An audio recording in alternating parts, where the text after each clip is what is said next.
महाशिवरात्रीचा उत्सव आणि शिवभक्तांचा उत्साह अशातच जर 12 ज्योतिर्लिंगाचं दर्शन एकाच ठिकाणी घडलं तर उत्तर भारताच्या हिमालयापासून ते दक्षिण भारताच्या रामेश्वरम पर्यंत पसरलेली ही 12 ज्योतिर्लिंग नेमकी कुठे आहेत आणि त्यांचं आध्यात्मिक महत्त्व काय? आजपासून सुरू होणाऱ्या महाशिवरात्रीच्या सिरीजमध्ये 12 ज्योतिर्लिंगांपैकी एक ज्योतिर्लिंगाचं रहस्य आज मी तुम्हाला सांगणार आहे. मित्रांनो, तुम्ही अशा वास्तूबद्दल ऐकलंय का जिच्या समोर काळालाही नतमस्तक व्हावं लागलं? भारतीयांच्या अस्मितेचं प्रतीक आणि जगातील पहिलं ज्योतिर्लिंग श्री सोमनाथ ज्योतिर्लिंग.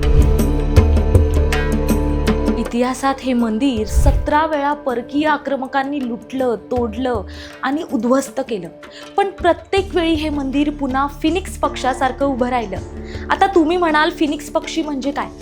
तर ज्याप्रमाणे हा पक्षी स्वतःच्याच राखेतून पुन्हा जन्म घेतो आणि आकाशात भरारी घेतो, अगदी तसंच सोमनाथ मंदिर दरवेळी तितक्याच भव्यतेने उभे राहिलं.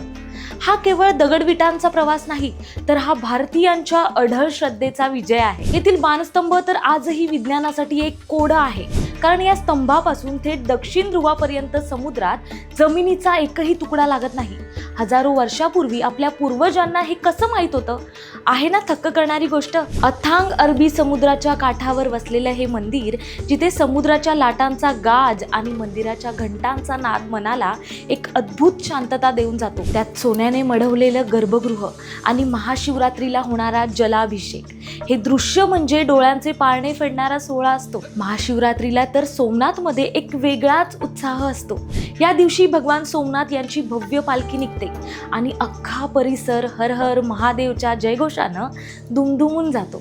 विशेष म्हणजे महाशिवरात्रीला भाविकांसाठी हे मंदिर सलग 42 ते 55 तास दर्शनासाठी उघडं असतं. रात्रीच्या 4 प्रहरांमध्ये होणारी विशेष महापूजा आणि महामृत्युंजय यज्ञाची ऊर्जा काही वेगळीच असते. रात्रीच्या वेळी मंदिरावर केलेली आकर्षक विद्युत रोषणाई आणि लेझर शो पाहताना असं वाटतं की साक्षात स्वर्गच जमिनीवर अवतरला आहे.